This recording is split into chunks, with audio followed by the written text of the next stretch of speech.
Welcome to this training video for PawnShop by Flyware. In today's video we're going to learn how to locate and add new clients to our software. A client is someone that we deal with throughout the day using contracts where we buy goods or loan money to them. The first thing to do when we want to locate an existing client is to click the Clients button.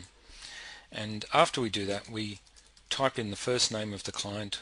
We could type in the second name of the client here. And then we click the OK button. And then anyone matching that name will come up. In this case, Martin Simpson's come up. And as I click on the contracts that we've done in the past for him, we can see the details down the bottom of the screen. Another way to locate a client is to simply type the first few letters of their name, and the reason for doing that is you may mistype their name when you enter the whole length of it. If you just type the first couple of letters, you're more likely to get their name. So we can see here it brings up an extra contract, or an extra client, called Mark, which also matched MAR.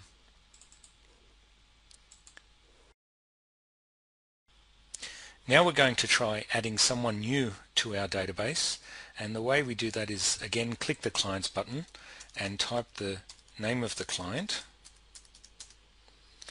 and click the OK button at the bottom right.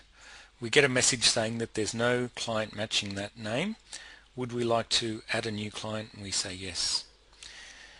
If you're dealing with a private person rather than a company, you can just ignore the org and organization boxes there. If you are in New South Wales and have to supply data to the New South Wales Police, you only use this OS flag if you're dealing with someone from overseas. Clicking that changes the address boxes into one big text box and allows you to type an address in a free format. But if you're dealing with anyone in Australia, you should leave the OS flag blank and enter the address as I'm about to show you. Property name is useful if the customer lives on a property such as the Grange. The unit box is obviously for their unit number if they even live in a unit block. Otherwise, if they just live in a house, you would leave that blank. I'm going to put number 28 in there. The next two boxes are for the street number of the property, which might be number 34. If they live in a large unit block that covers several, you might put 38 in the second box. But in this case I'm just going to leave it blank because they live in unit 28, number 34. The next box is for the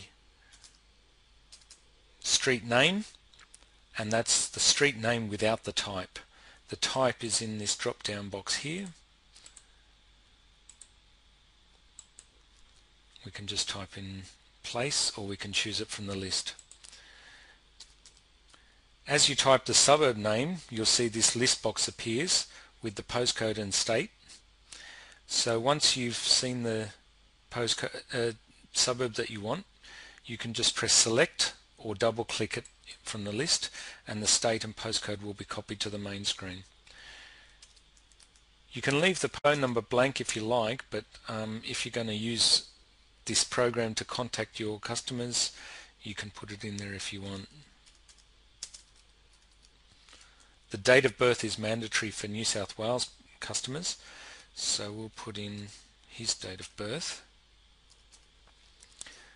And the last thing we do is enter the identification, which is usually going to be a driver's license. We enter the driver's license number and the name as it appears on the identification. So if there's a middle name, we would put that in there as well.